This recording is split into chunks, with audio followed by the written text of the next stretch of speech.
Le corridor de Lobito est bien plus qu'un axe de transport. C'est une opportunité unique d'intégration régionale, de transformation économique et d'amélioration des conditions de vie de nos concitoyens. Ce réseau ferroviaire reliant les régions minières de la République démocratique du Congo et de la Zambie au port de Lobito est conçu pour transporter jusqu'à 20 millions de tonnes de marchandises par an d'ici 2030. Le corridor de Lobito n'est pas seulement un projet d'infrastructure, c'est aussi un trait d'union entre nos trois pays, la République démocratique du Congo, la Zambie et l'Angola.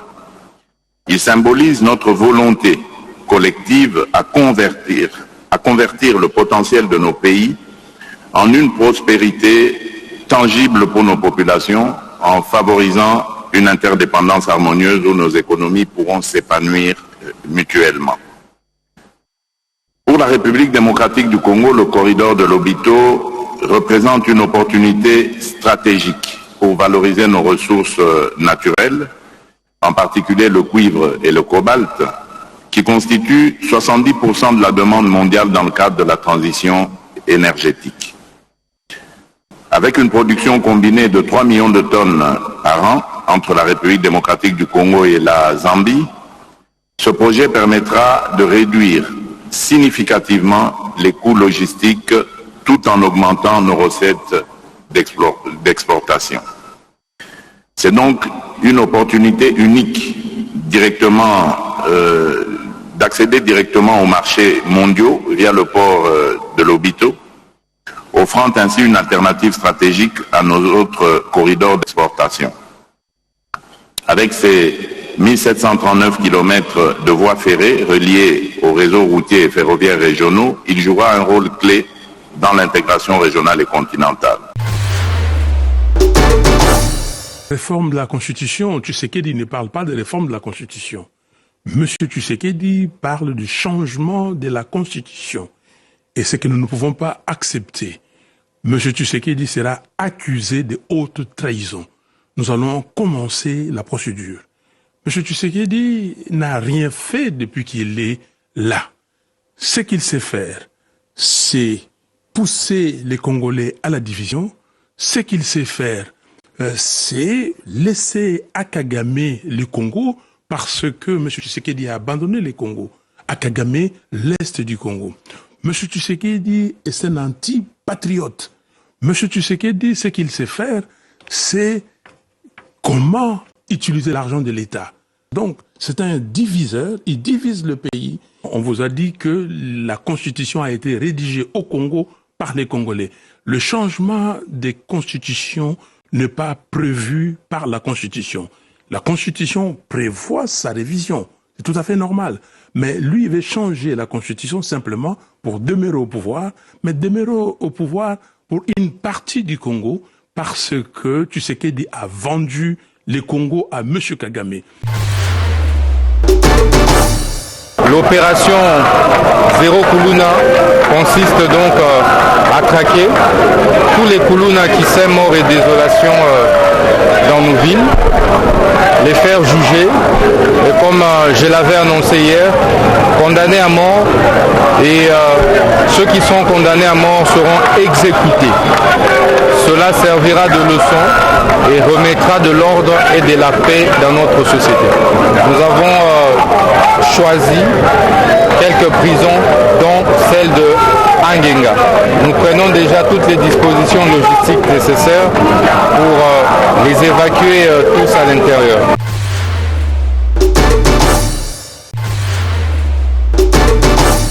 Mwana Congo bondi melangaike Eli national Willy Mishiki a déterminé ya ko-examiner motion de défense contre le ministre Alexis Gisaro ya infrastructure. Ya koba ezake République démocratique du Congo en général pe Kinshasa en particulier ezala banzela te. Pe ba Eli nationaux bazala droit ya ko-contrôler exécutif national na Kombo ya peuple. Bondi melangaike député national oyo azako insister pour lumière tope bosolo ebeti sambonda la gestion ya ministre national Alexis Gisaro pe asengi na bureau ya Assemblée nationale basalisa motion mokopo na motion de défiance oyo. Le règlement intérieur n'a prévu que la plénière. La plénière n'aura qu'un seul ordre du jour.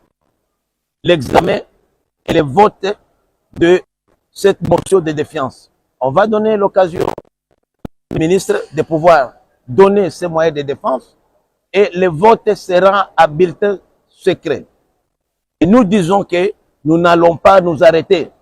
Bobake na communiqué moko oyo ezalaki publié le 24 novembre 2024 p signé la rapporteure Assemblée nationale examen motion de défiance contre les ministres infrastructure et Kumbamaki na groupe moko ya ba éli nationaux et komaki reporté na date moko ultérieure. Yango esali que le député national Willy Mishiki ake na bureau po na ko exiger examination ya motion wana et surtout po peuple congolais ayeba bosolo nango yango pe biso tobetisika kambonda ndeko na ngai mwana Congo tala po ozali komona bakotuna ngai tozali wapi somo boyebake po oyo bozali komona tozali kaka ala komina maluku mingi na village ya Pukusele po oyo ezalaki déjà en construction po esunga population ya kotoyo me na bamoma oyo badesode bamobondo esalake ovede acha pwa pe akima asundole bamateriel na ye population ya kwe oyo ndekolanga tika na yebisa yo ke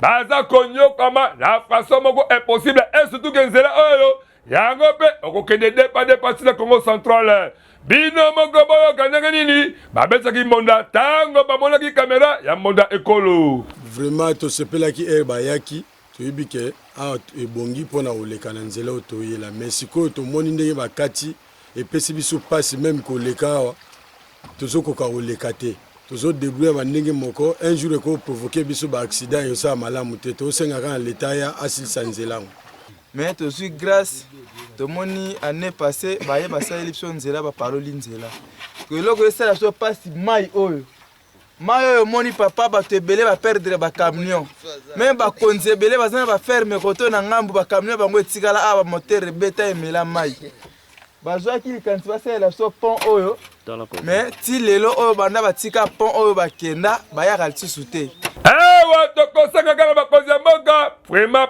pardon Kinshasa ezali kaka kuna na centre ville te bandeko be kotoyo bazala besoin kozwa kimia parce que mingi be biloko toliaka tomelaka ebimela bopasi oyo bosala mwa eloko po bavivre na kimia yango biso tobetisi kaka mbunda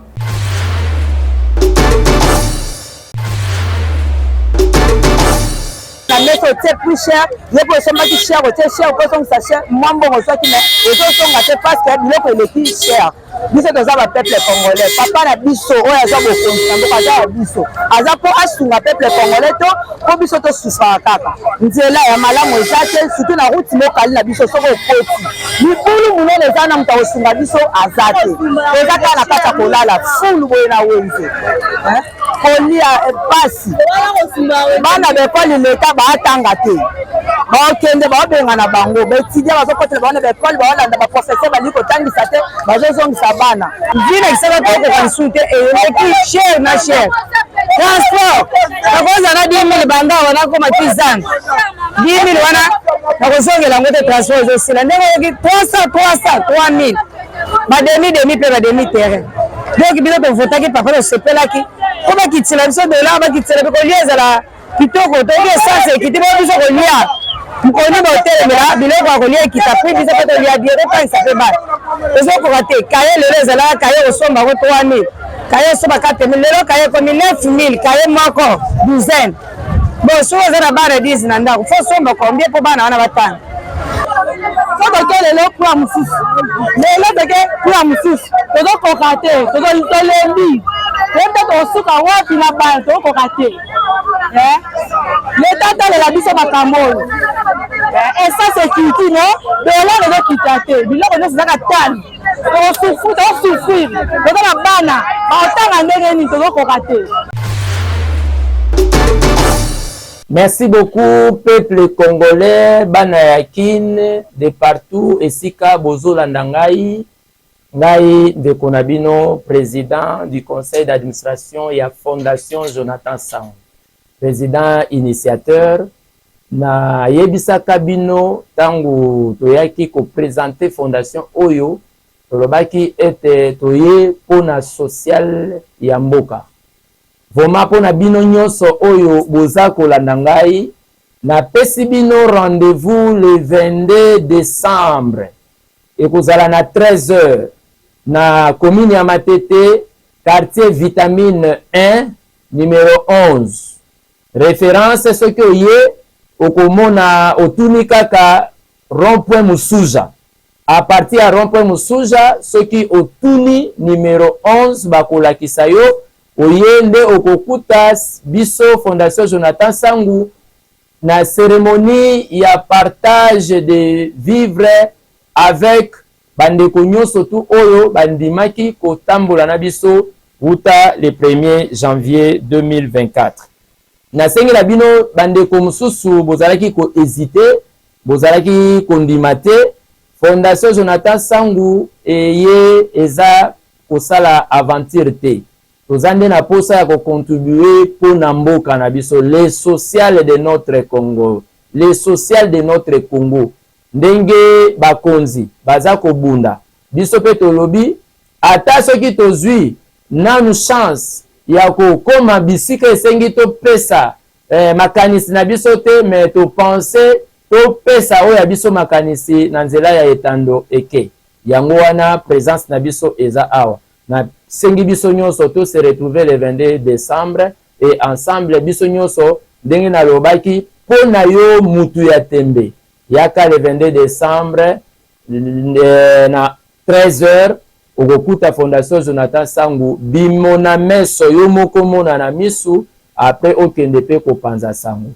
Fondation Jonathan Sangu etikali maboko ya kofungwama pona ndeko nyonso tu oyo alingi kokota kokoma membre comme oyo alingi à travers Fondation Jonathan Sangu misala na yo eyebana tozawana pona yango. Vraiment mingi ya koloba te to sengi bino to pesi bino d'abord merci pona ta oyo bino bo permetaki ko pesa biso pona kolanda biso na oyo nyonso tu toza kosala na yo na ngai to kosala ke Congo ezala Congo ya valeur. Le social du Congolais doit être changé par nous-mêmes les Congolais. Merci beaucoup, que Dieu bénisse la RDC, que Dieu bénisse la ville de Kinshasa, que Dieu bénisse la commune de Matete, que Dieu bénisse la Fondation Jonathan Sangu. Merci. Ndeko na ngai ya Congo botala mai o bozali komona ndenge bamemi ndeko ola mokongo mingi bokotuna soki aza kobela to nini maboyeba ke esika koleka nde ezali kaka oyo po okende na ngambu mususu mai oyo bozali komona to pe rivière oyo boyeba ke yango nde ekaboli mboka materepe mboka mawawa bondimela ngai ke nyonso ezali awa na commune Nsele mingi na nzela ya beya te ya pasi pe ya mawa mopazi oyo population bazali ebele me kokoma kuna bakembaka to mpe bamonaka pasi mingi likolo ya zelo to mpe kolekaka na mai oyo yango esali population pasi kane bozali komona ta lokola moto oyo emba moko chubu eleki kaka na mai ebongo jip oyo kaka boyende bozali komona bondimela ngai ke epesaka bandeko ya koto oyo pasi makasi yango liboso ya kamera ya mbonda ekolo bino moko boyoka ndenge nini baleli nzela eza nde pena te tosouffrir bato batosouffrir tobaposa keno chef de l'état peut-être bakosunga biso asesa so mpe nzela ndenge deja esi ebandi nango bapusa ata mwa moke koto nde koza malamu mpo osakaka ya transport awa transport eza biso pasi po moto peze onio koma nzela mabulu siko transport esengeli ezala bobongiseli biso nzela bakundi bamabulu ata mabanga baye kobuwakela biso batieli biso pont bakamio mpo ebana kokota liboso eza na biso eza nzela mai awa na mai oyo ezosenga pena bosalela biso pont mwa mai moko lisusu eza liboso bosalela biso bapont esali pasi mpe mawa awa population baza kosenga kaka na mokonzi ya mboka atuka pardon ndenge kaka ozali kosala prince kitoko na nzela ya beya te tala mpe kote oyo osala bango bapont ya kitoko oyo kopermettre ke population ya kote oyo bavivre mpe paisiblement ndenge partout bazali kovivre bondimela ngai ke soki okatisi awa okokoma ti na cité oyo balobaka ezalaka cité de la diaspora mpo kuna bana poto nde bavanda mingi mpe bazovivre kitoko avec impact na idéologie me kokoma kuna pasi mpe milelo kaka zelo nde na mai oyo nde ekoma koempêche bango kitoko yango tosengi kaka la population bobwaka miso no na cadre ya développement local ya 145 territoire et permettre ke côté oyo mpe bavivre kitoko yango biso tobetisi kaka mbunda.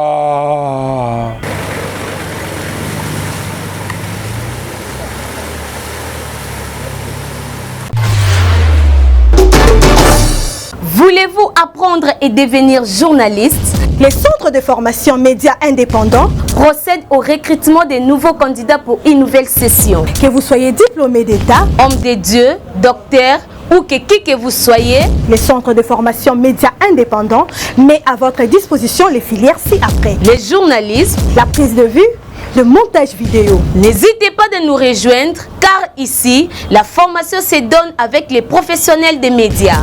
Chez nous, c'est de l'expérience et du professionnalisme. Nous sommes les centres de formation médias indépendants. Pour tout contact, appelez-nous au plus 243 89 81 81 097 ou appelez-nous au plus 243 99 37 45 722. Je répète, appelez-nous au plus 243 89 81 81 097 ou au plus 243 99 37 45 722.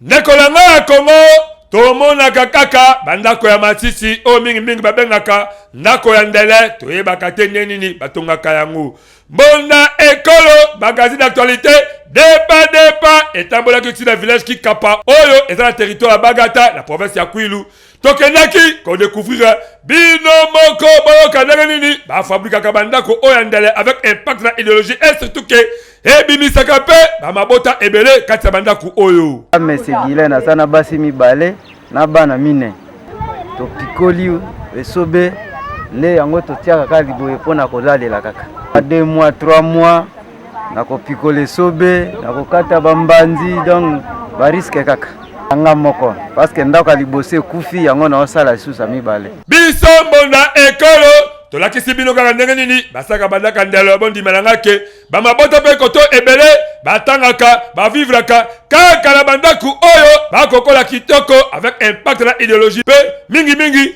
okomona bango éducation kitoko koleka oyo azokola ba immeuble biloko ya boye esali kitoko yango mpe biso tobetisi kaka mbonda. Mbote na bino baye bomesana kolanda ngai pe na baye oyo bazwi libaku ya kolanda ngai pona mbala ya sika eza ngai le coutumier suprême, le coutumier de la nation Mala Ibrahim Shams, autrement dit Baplan. Nayo kopesa bino merci baye oyo bapesaka ngai confiance pe nayo kolendisa baye oyo nanu bazwi libaku ya kokutana na ngai te tokoya koluka ngai te. Na yango nasengi na bino nyonso bozana ba problème o etali ya spiritualité boya na bokasite ya bakoko na ngai boko témoigner lolenge kaka baninga mususu bazoyeba ko témoigner. Alors na bokasi ya bakoko na biso o tobengi na pouvoir ancestral nde tozoyeba kosungela ngo lokola ba problème o tobengi retour d'aversion. Retour d'aversion bisika oyo kimia ezalité entre mwasi na mobali ezala mwasi aboyi mobali to mobali aboyi mwasi ne tozoyeba kosangisa yango na o babengi na kati ya problème financier na kati ya problème financier baye o bazo entreprendre ba entrepreneur ne tozoyeba kosunga bango comment est-ce que baye ba ko avancer na ba faire na bango. Alors tozo pesa pouvoir ya domination ya réussite ya succès. Il y a art nyonso aux ala musicien, aux ala côté ya théâtre, cinéma, aux ala joueur, tozo ba kotombola mutu na ndenge oyo ye alingeli. Tozali koyamba mikolo nyonso. Pona bino baye bozwi libaku ya kolanda nga ya mbala ya sika. Numéro na nga eza affiché wana. Une fois au contacter nga appel WhatsApp ou normal okoyeba kozwa nga bisika oyo nga nazali.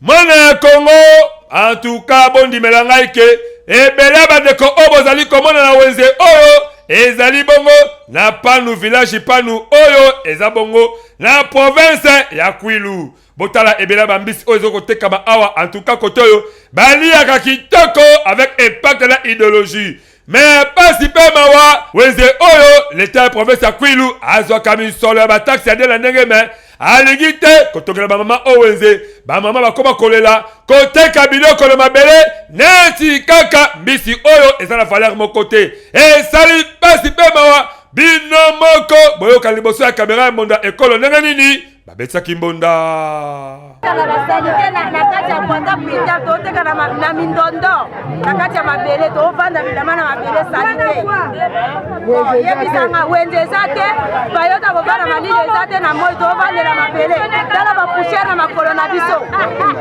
ese biloko kolia tokoteka na basalite boye yango kibobo oyo nga mamu mbongo na dime tande tozoteka na mabele papa tolingi botongela biso somolo moko ya bien toza likolo tozoteka likolo boye valeur eza te na mbongo na biso awa eza wenze na biso totekaka toza na place kotekaka te atia biso nini place ya koteka awa tokosenga kaka na ba autorité ya province botongela ba mama oyo wenze kitoko bosala bango ba mesa pour permettre que bambisi oyo bateka yango ba condition oyo esere de manière que population oyo kosomba ali yango pe azwa sate malamu biloko oyo esali mabe makasi me tala mbisi kitoko esere kaka eteka malikolo ya mesa pour permettre congolais azwa sate kitoko yango be biso tobetisi kaka mbonda.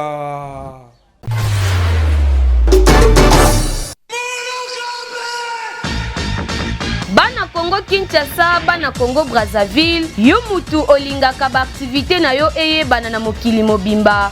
Mbonda ekolo agence epesi bino opportunité ya kosalela bino ba reportage ya kafu. Ezala activité politique, socio-culturelle, économique, religion, sport, conférence. Awa na mbonda ekolo agence ezosalema avec professionnalisme pe eza na prix moko très abordable. Esuki wana te endeko na ngai keba na ba reporter ya muyibi oyo bayaka kozwa ba image pe elekaka nango na télévision te kasi awa na mbonda ekolo agence nyonso ya filmage, modération, réalisation, photoshooting ezosalema avec un partenaire idéologie parce que awa tokanga masolo pena oyo etali image yebake okozwa yango pe ata na format ya YouTube. Olingi oyeba bisika tozali benga biso na plus 243 89 81 81 097 na bandeli lisusu na plus 243 89 81 81 097 na mbonda ekolo agence nyonso ya reportage ezosalema kitoko avec professionnalisme eyokani yo.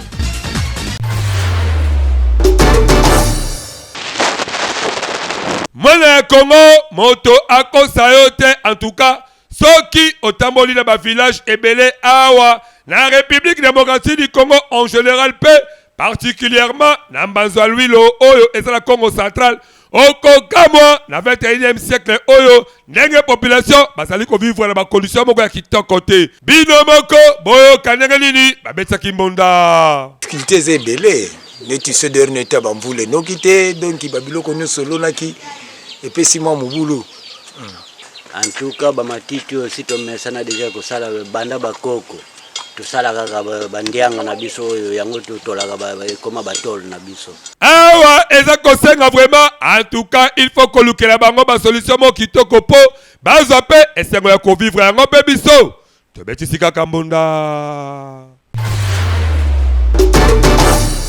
Ndeko na ngai tozali awa la avenue Kindundu mingi la commune ya Makala na nzela oyo ekaboli Makala na Elengesa botala libulu oyo bozali komona libulu oyo eumeli na décret moko ya mabe ezala solution te toyebaka te soki pe leta amonaka to amonaka te boyebake ba usager nzela oyo bana classe ba parents na bandeko na ndenge bakoma ba difficulté ya makasi ya koleka na esiko oyo et surtout ba ba anti-valeur na ba kuluna et commandé refuge na bango pour le kosaba tu mabe. Population ya kotoyo o bakelaka elenge sana o ba utaka makala. En tout cas tango ba moni caméra na biso ba leli na ba konzi et surtout bikola ba vula oyo ba ebite so ba kibele wapi en tout cas bino moko boyo kanenge nini ba beti simbona. Pa fisi awa tozana kindundu quartier bagata papa na ngai libulu oyo bande rozwe salema papa babongisa libulu oyo te ezanze tokendela azando tokendela gambela tokendela misala nzele ezate siko bato biso tozo voter musala na bango nini eloko toko voter bango yango tozona posa ba maputa te ba 5000 bazo pesa ka bato eloko toko voter bango nde yango po eza principal o masoko bimimo ki elengesa esali asipe mawa ba autorité ya mboka pardon bokitana nu na avenue Kindundu na nzela oyo ekaboli elengesa na avenue université libulu oyo ekomi kozala pasi pe bayebite bakosuka wapi yango baleli bosunga bango pe biso tobetisi kaka mbonda bozula biso solution mpona kote na biso oyo pene bozula biso solution. Période na période ezalaka na biloko nango toyebi ke ba période ba manga ba période ba avocat to benga ngo période ba fruits et bimaka ndenge na ndenge malgré mingi bakipaka ko utiliser biloko wana te ba bossa rapport congolais a mesala na ekaka kolia fufu surtout quinoa vraiment en particulier mais na mikolo oyo ezali période ba mbinzo ezali ko bimala kata ba zamba na ba mboka ezali ko ya ndenge na ndenge ba mbinzo ba makelele o bozali ko mona oyo mais et comment difficile au mona congolais aso ma mbinzo to alia makelele c'est comme si importance nango e banaka te mais to na ba mamba teka yango ndenge nini ba betaki mbonda liboso ya caméra na biso makele oyo ezota plata bateke makele oyo eza bien na kolia eleka ata kutu musuni mais topuvaka mpona kolia mpo eza biloko ya période na mbula moko eza mbala moko eza te ya mikolo nyonso yango topufaka mpona kolia yango conseil na kopesa bato mpona makele baliaka yango mpo eza biloko ya période eza nini eza formol te eza biloko ya bokoko tokosenga na bakinois to pe bakinoise en particulier boye baka valeur ya biloko oyo la tango ebimaka parce que ezali mingi ba bio toyebi ke mingi 80% biloko toliaka e utaka na libanda ya mboka entre autres ba bipanzi bambanga basoso ba mabundu ba Thomson mais oyo ezali vraiment naturel et c'est réalité comme la période nango kosombaka yango koliaka yango parce que ezali ko contribuer na ba santé la biso batu biso awa to betisika mbonda. Une année de plus, bah fetaka kaka. Une année de plus, bah sepelaka mingi. Couple le grand chef coutumier, coordonnateur Yateke Umbukini Est, le grand chef coutumier Patrick Moloni Mouke, na maman Gisèle Moloni Kamwanya, bah kokisi lelo 12 ans d'existence, la libala la bango. Qui a dit que bah chef coutumier, bah zalaka fidèle tela bolingo. Yako kamwa botala. Exemple munene à suivre yango oyo couple Patrick Moloni Mouke elongo na maman Gisèle Moloni Kamwanya bakokisi 12 ans d'existence ya libala la bango kaka na 12 ans wana bondimela ngai ke basi ba parrainé 3 grands mariages awa na République démocratique du Congo pe ezali bongo ba mariage ya batu ya solo lokola ba grand responsable oyo ya République démocratique du Congo 12 ans na bolingo 12 ans la couple, 12 ans la kovana esika moko. Il faut osala vraiment moto oyo zambe aponayo po ovana libala ya sembo. Une année de plus, 12 ans d'existence la couple Patrick Moloni Mouke, 12 ans la bolingo. Biso vraiment te souhaiter bango kaka. En tout cas, bon anniversaire po. Kolia, komela, ntaba, kwanga mangwale, pilipili ya kubweta. Nyonso la ba champagne et komelama avec impact de la idéologie. Yango pe to souhaiter la kaka ba bon anniversaire.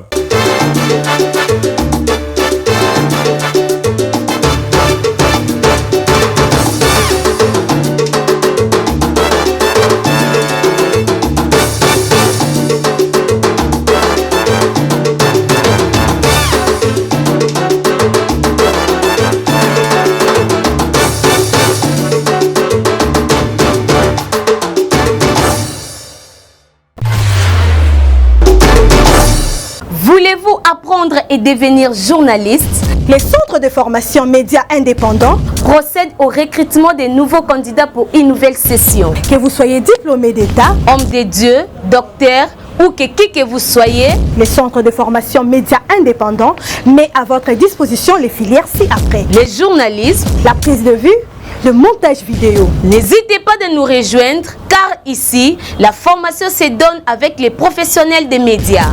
Chez nous, c'est de l'expérience et du professionnalisme. Nous sommes les centres de formation médias indépendants. Pour tout contact, appelez-nous au plus 243 89 81 81 097 ou appelez-nous au plus 243 99 37 45 722. Je répète, appelez-nous au plus 243 89 81 81 097 ou au plus 243 99 37 45 722.